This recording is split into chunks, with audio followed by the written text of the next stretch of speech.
Ça s'est passé à l'IPAG et j'y étais.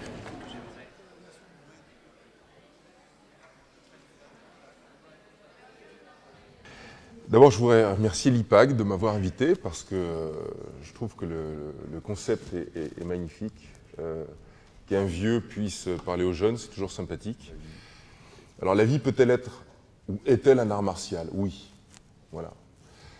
Un art martial, c'est au départ un art qui est lié au combat, vous le savez, un art qui est lié à la défense, à la protection, dans vraiment son essence même.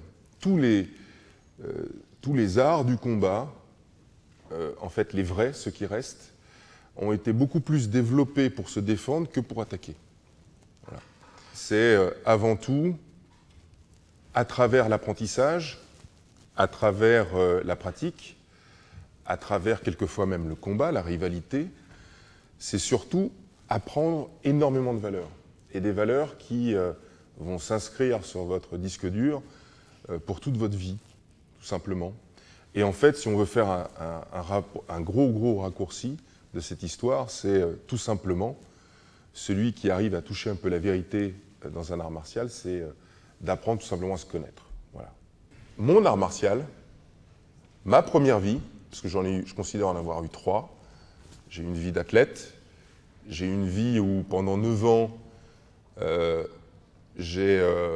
m'a fallu 9 ans, par exemple, pour m'apercevoir que ce que je faisais ne me plaisait pas, enfin, n'était plus en rapport avec moi-même. J'avais satisfait mon ego totalement à 30 ans. Compliqué. Compliqué de se retrouver un rêve, compliqué de se retrouver une seconde vie, compliqué de se retrouver un autre moteur aussi puissant, aussi constructif que ce que j'avais eu, aussi motivant que ce que j'avais eu. Très compliqué. Et il m'a fallu 9 ans pour me rendre compte que, en fait, maintenant, quand je faisais des choses pour moi, quand je continuais à faire des choses pour moi, eh bien, j'avais plus la même envie, la même énergie, le même rendement dans ce que je pouvais faire. Et il m'a fallu 9 ans pour comprendre que lorsque je faisais des choses pour les autres, eh bien là, je retrouvais de l'énergie. Là, je retrouvais de l'envie. Là, je retrouvais de la force de travail, une capacité de motivation. C'est pour ça que j'ai fait de la politique. Ma question, c'était quand on a la chance d'avoir une passion, quand on sait ce qu'on veut réaliser, et que c'est un moteur aussi important que ce que ça a eu l'air d'être dans votre carrière sportive, jusqu'où on est prêt à aller? Il n'y a pas de limite. Alors non, s'il vous plaît, ne vous mettez pas de limite. Jamais. Jamais. Ah là là, on vit dans une société où on nous limite en permanence.